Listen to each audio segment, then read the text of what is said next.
یہ موقع ہے، شاید کہ موقع یہ زندگی میں دوبارہ نہ مل سکے۔ کتنے ایسے تھے جو تمنا کرتے تھے رمضان کی، آج وہ مٹی کے نیچے چلے گئے، اور کتنے ہی ایسے ہوں گے جو یہ بات سن رہے ہیں شاید ان کی زندگی میں آئندہ رمضان آئے کہ نہ آئے۔ اور آپ سمجھتے ہیں جب کسی مقابلے اور مسابقے میں دوڑ لگ رہی ہو تو جو آخری لحظات اور آخری وقت ہوتا ہے، یہی وہ وقت ہوتا ہے کہ دوڑ لگانے والا اپنے آپ کو ہدف تک دوسروں سے پہلے لے جائے۔ یہ وہ وقت ہوتا ہے جیت کا، اور یہ وہ وقت ہوتا ہے کامیابی اور کامرانی کو حاصل کرنے کا۔ تو بقیہ ایک دو دن جو ہیں ان کو غنیمت سمجھنا، یہ میری اور آپ کی خوش نصیبی اور سعادت ہے۔ کیسے اس کو غنیمت سمجھ سکتے ہیں؟ 3 کام عید کا چاند نظر آنے سے پہلے ہمیں مضبوطی سے تھام لینے چاہیے۔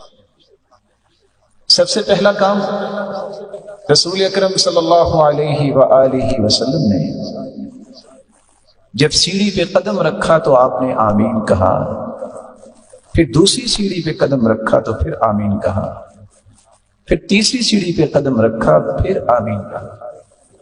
صحابہ کرام نے سوال کیا، اللہ کے پیارے پیغمبر پہلے ایسا کبھی ہوا نہیں، آپ نے یہ جو آمین کہا ہے ہمیں سمجھ نہیں آئی۔ آپ نے فرمایا، میں جب پہلی سیڑھی پہ چڑھا اور دوسری اور تیسری پہ تو جبریل امین نے 3 دعائیں کی تھی۔ ایک دعا یہ تھی، اے اللہ جس کی زندگی میں رمضان المبارک کا مہینہ آ جائے اور پھر وہ اپنے گناہوں کی معافی نہیں لے سکا، اپنے گناہوں کو معاف نہیں کروا سکا، وہ گہرا جہنم میں جائے۔ تو آئیے، ابھی بھی یہ مبارک گھڑیاں اور ساعتیں موجود ہیں، کیا کرنا ہے؟ سیدنا ابو بکر صدیق رضی اللہ تعالی عنہ کو اللہ کے رسول نے طریقہ سکھایا، اور طریقہ کیا ہے؟ اچھا وضو کرو، لگا کے وضو کرو، من توضأ فاحسن وضوءه، جو وضو کرتا ہے اور خوبصورت وضو کرتا ہے۔ خوبصورت وضو سے مراد کیا ہے؟ میں ہاتھ دھو رہا ہوں، مجھے یہ یقین ہونا چاہیے کہ میرے ہاتھوں کے گناہوں کو اللہ نے دھو دیا ہے۔ دل لگا کے میں ہاتھ دھوتا ہوں، جلدی سے نہیں۔ میں جب اپنی انگلیوں کا خلال کرتا ہوں تو حدیث کی روشنی میں ان جگہوں میں چھپے ہوئے ناخنوں کے نیچے بھی جو گناہ ہیں اللہ اسے بھی معاف کر دیتے ہیں۔ چہرے کو دھوتا ہوں تو اس تسلی سے دھوتا ہوں کہ آنکھوں کی پلکوں کے نیچے حتی تحت اشفار عینی اللہ ان گناہوں کو بھی معاف کر دیتے ہیں، دھو دیتے ہیں۔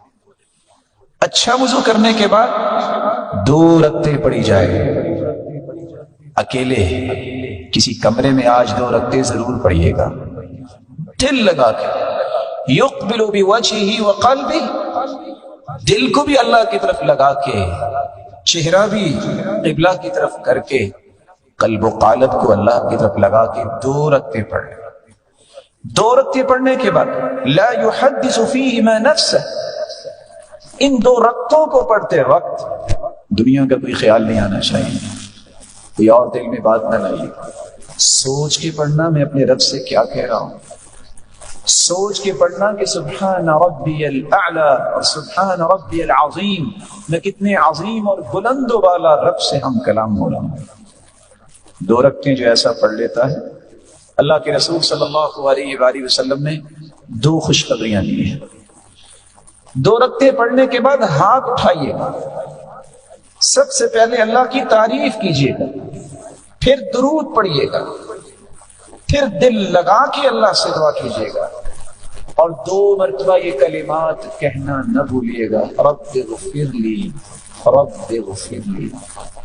جو اتنے الفاظ کہہ دیتا ہے اللہ کھربوں فرشتوں کو گواہ بناتے ہیں، علم عبدی ان له ربا یغفر الذنوب، میرے فرشتوں گواہ رہنا، آج میرے بندے کو پتہ چل گیا ہے اس کا کوئی رب ہے جو معاف کرنے والا ہے۔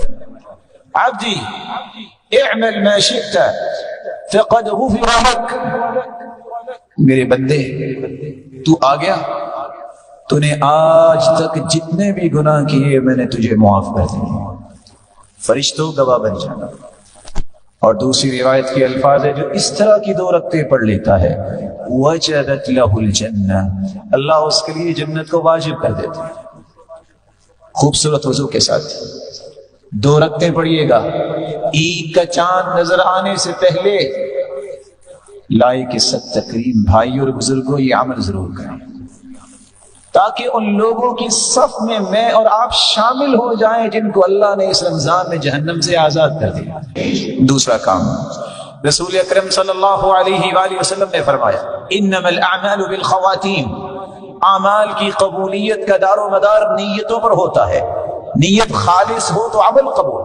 اسی طرح انما الاعمال بالخواتیم، اعمال کی قبولیت کا دار و مدار خاتمے پر بھی ہوتا ہے۔ یہ باقی جتنے گھنٹے رہ گئے ہیں دوڑا دو اپنی سواریوں کو، کثرت سے قرآن پڑھو، کثرت سے دعا کرو، کثرت سے اذکار کرو، جب بھی موقع ملے اٹھ کے رکعتیں پڑھنا شروع کر دو۔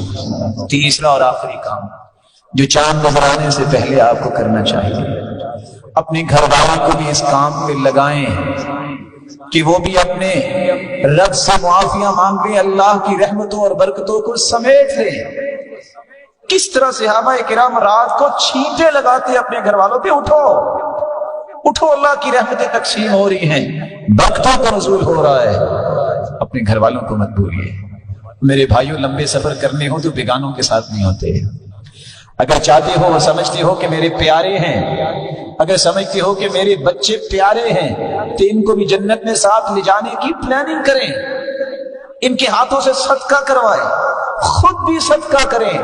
یہ 2 دن رہ گئے ہیں اللہ کو راضی کرنے کے لیے اور رسول اللہ صلی اللہ علیہ وآلہ وسلم کی سنت کو زندہ کرتے ہوئے آپ اس قدر سخاوت کرتے ہیں کہ ریح المرسلہ، جس طرح تند و تیز ہوائیں ہوتی ہیں، اس طرح صدقہ کیا کرتے رمضان میں۔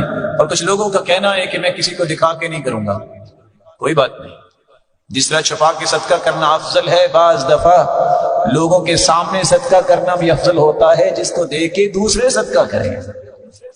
نیت کو اللہ دیکھتا ہے، اللہ کی رضا کے لیے۔ کتنے لوگ مسکین اور فقیر ہیں، ان پہ صدقہ کیجیے، وہ بھی عید کی خوشی میں شریک ہو، ان کو بھی محسوس نہ ہو کہ ہماری خوشی کہاں، ان تک بھی اللہ کا دیا ہوا مال پہنچائیے۔